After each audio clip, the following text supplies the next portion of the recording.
Kemudian tentang materi bahwa Wali Songo adalah Ba'alwi, ini tentu berita hoak ya, berita hoak yang kemudian ditulis ya, yang katanya berasal dari Samsul Zahiro.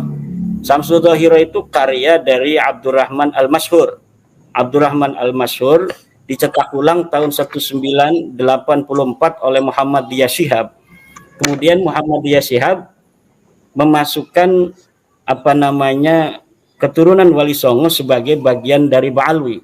Berdasar apa Muhammadiyah Syihab memasukkan Wali Songo dan keturunannya bagian dari Ba'alwi? Apakah berdasar manuskrip kuno? Tidak. Disebutkan oleh Muhammadiyah Syihab di dalam ta'liq kitab Samsul Zahira itu halaman 521 bahwa dia mendapatkan berita itu dari orientalis Belanda yang bernama Van den Berg. Dia mendapatkan dari kitab Al-Mustautanat karya Van den Berg bahwa Wali Songo dan keturunannya itu merupakan bagian dari keturunan Ba'alwi, Abdul Malik bin Alwi bin Muhammad Sahib Mirbat. Itu berdasarkan pengakuan sendiri dari Van den Berg. Kemudian Muhammadiyah Syihab juga di dalam ta'liq kitab Samsul Zahira itu katanya mendapatkan sebuah manuskrip yang berasal dari Kesultanan Palembang yang berangkat tahun 1750-an bahwa keluarga Palembang dan Wali Songo itu merupakan dari keturunan Ba'alwi. Saya menyatakan dengan seyakin-yakinnya bahwa manuskrip itu tidak pernah ada. Manuskrip yang berangkat tahun 1750 yang kemudian di dalamnya dituliskan bahwa Wali Songo dan keturunannya itu merupakan Ba'alwi, manuskrip itu tidak pernah ada. Manuskrip itu sama dengan manuskrip Kertabumi, negara Kertabumi yang diasumsikan sebagai tulisan dari Pangeran Wangsakerta, seorang ulama besar di tanah Cirebon. Tetapi kemudian setelah naskah ini diteliti oleh filolog dari Universitas Indonesia, manuskrip yang di dalamnya ada nama Ubaidillah itu yang diberi angka tahun 1677 ternyata manuskrip palsu menurut para filolog.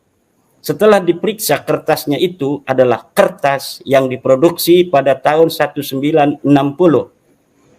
Siapa kira-kira dari Ba'alwi yang hidup di tahun 1960 yang mengasosiasikan keturunan Wali Songo itu merupakan Ba'alwi, yaitu Salim bin Jindan. Salim bin Jindan banyak menulis kitab.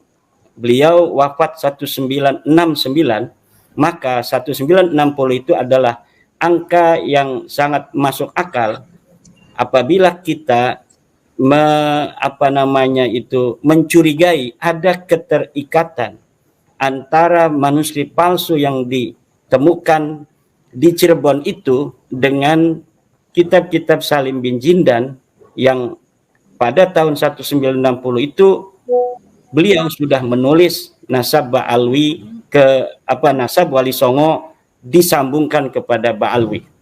Nah, manuskrip negara Kertabumi itu hari ini masih ada di perpustakaan Sri Baduga atau di Museum Sri Baduga Maharaja di sana. Yang di dalamnya ada nama Ubaidillah dan itu sudah teliti sebagai manuskrip palsu oleh para filolog dari Universitas Indonesia dan beritanya pun tahun 2010-an itu dimuat oleh koran ternama atau majalah ternama Tempo.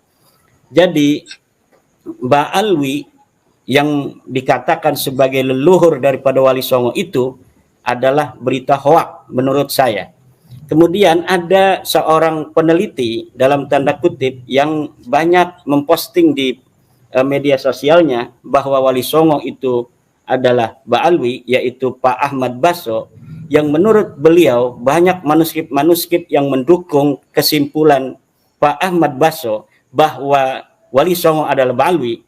Saya dalam satu tulisan sudah menantang kepada Pak Ahmad Basso kalau betul-betul Pak Ahmad Basso memiliki manuskrip yang nyata, yang tua, yang menyatakan ketersambungan nasab Ba'alwi kepada baginda Nabi dan ketersambungan nasab Wali Songo kepada Ba'alwi, maka saya siap untuk berdiskusi dengan Pak Ahmad Baso.